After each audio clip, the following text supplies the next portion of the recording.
All right. More of my silly little musings from Tumor Town that you're all probably getting really sick of. Well, I'm sorry about that, but I feel if I'm going to put it down, I might as well put down everything I can think of that seems important to me. So sorry about that. I still hope you find some of it interesting and enjoyable. So there I am at Channel 6, doing my thing. No longer a news producer, just a news photographer, doing my thing. But they decide they're changing the new news format. They're going to go with how shall I say, a talk show format, right? They stole the big anchor from the big station across the street. They got her, paid her big money to do the 6 and 11 o'clock news, and she wanted to do a noon news that was like a talk format show, which basically meant we would come on, we would do just a few minutes of news, a few minutes of weather, and then the rest of it would be, fluff, celebrity interviews, makeovers, you name it.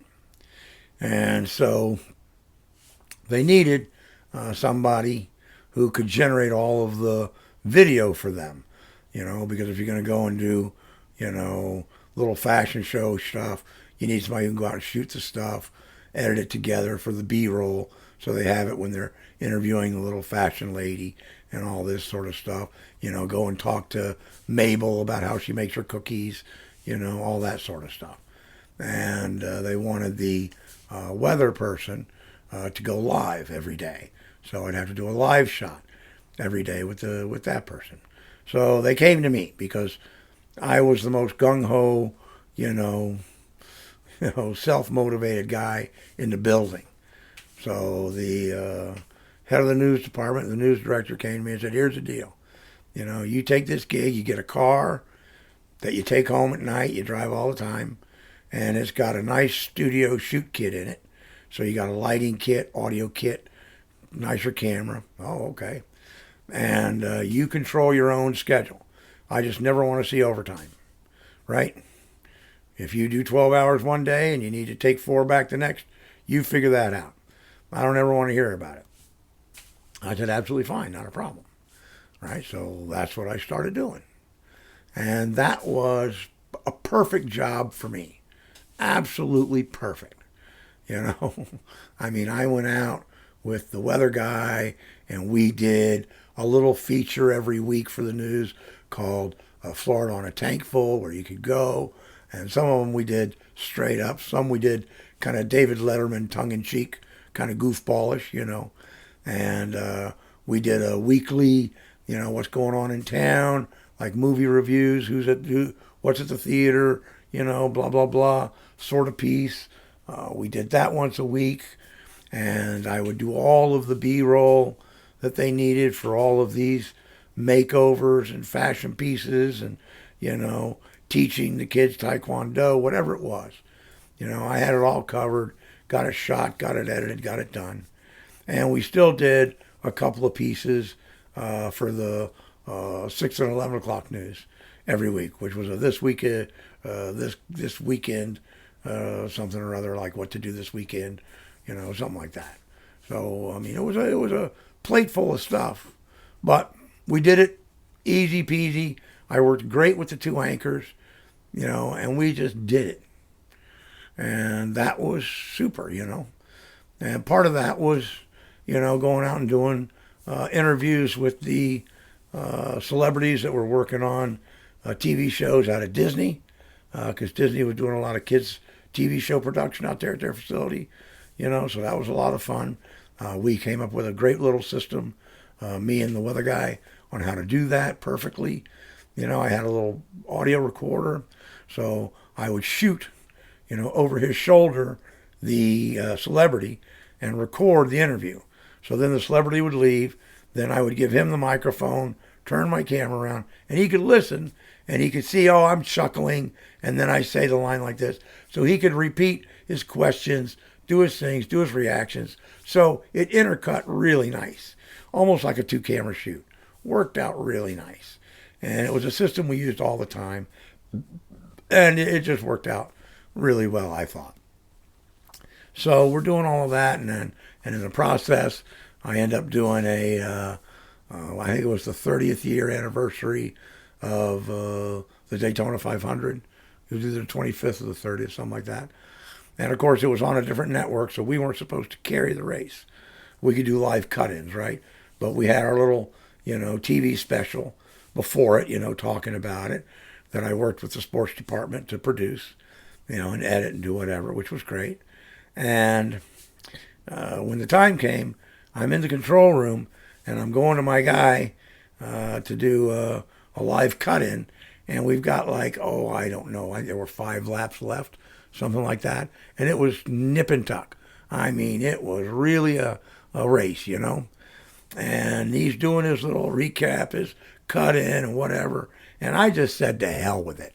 And I told the control room, cut in, the race feed. What? We're not supposed to. I said, cut it in. So they cut in the race feed. And I told my anchor, I said, I put up the race feed. Look down, talk over it. Just cover it. I'm not cutting away. He was like, okay. And we sat there and covered the rest of the race. Now, nobody ever said anything as far as I know. The station never got a complaint. Not from the other stations, not from anybody. But we obviously broke the rules. But I didn't care, what the heck. You only go around once or twice. Was I going to bail on that? No, not going to happen. And we did a Super Bowl special when the Dolphins went to play, I think, the Redskins. I helped the sports department put together a little TV special for that, which was nice. And I worked with one of our senior anchors to do a series on the wetlands and losing the wetlands in Florida and what we needed to protect those. And I really liked that. It was a wonderful series. I think we did good work with that. That was really nice. And we did a piece on the manatee, a documentary on manatees, and with a guy named Dr. Harvey Barnett, who was indispensable in making that piece. I mean, it was really his piece, right? I mean, he did the underwater shooting. He took us down to where they were. He was our expert, He was the guy. But, we had government guys on, Jimmy Buffett, other people. And it was a really ahead of its time piece. Because, here we are today, and the manatee are in more danger than they've ever been, of going extinct. And that's really, really sad, because there's just no need for that. And we were doing it and talking about it, 30 years ago. And whatever. But, we got a couple of awards here and there for some of these things, which was nice, but that was the thing. And then the station got sold. And that was tough because I had been making a pitch to revamp the production department because we were going to be moving to a new studio. They were in the process of starting construction on a new facility down the road. So I was talking to management about what we could do to really make the production department a viable local production department. And I wanted to be the guy to run it, So I was there. I'd done some stuff. I had this whole, flip chart, because you didn't have PowerPoint back then. This whole flip chart presentation, everything done, everything ready to go. And then, boom, they sell the station. So that opportunity goes right out the window. That was extremely disappointing, to say the least. So with the new management, when they came in, we moved into the new building, and we just did not see eye to eye. There was no question about it that we were not on the same wavelength at all. And they decided they wanted to do I think it was a 30th anniversary special for the show, for the TV station.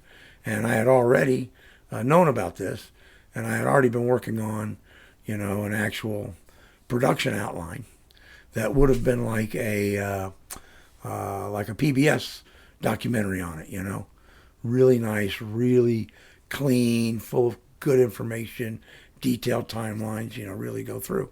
And they were like, no. We just want little bits of that. We want to be, for the most part, live from our new station because we're going to throw a big party and we want to show everybody having fun at the party, and talk to the mayor, and this and that. And I'm like, are you kidding me?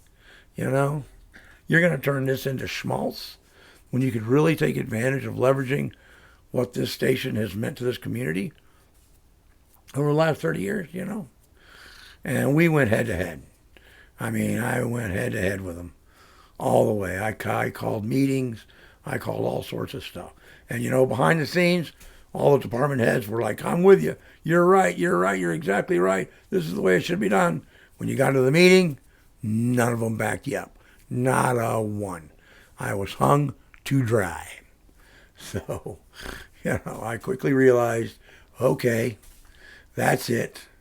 No one else in this station has any gumption to stand up for what is really right. And so my time here is probably very short. So basically they worked my ass off to make me do what they wanted me to do for their special, which I did. And I busted my hump doing it. And then, of course, as soon as it was over, they basically came back and said, guess what? Your job, with the noon show has been eliminated. You're now just a news photographer again, bottom rung, weekends and nights. Good luck to you. They basically wanted me to quit. So I, basically took my sick time I had coming, my vacation time that I had coming. Then I put in my 2-week notice and I left. And that was the end of my time at Channel 6. It didn't end well. I wish it would have turned out different. Could have been a nice place, but that's not the way it went. And it became obvious to me at that point, I am not a person to be somebody's employee. And I will just work for myself from here on in. And that'll just have to be, the way it goes, so to speak. So, nobody stood up for me at the end there at Channel 6. I understand. I get it. You got to look out for yourself. That's the way it goes. So off I went. And then that takes us into the next chapter of my lovely story. And we'll pick that up later. Peace. Hang 10.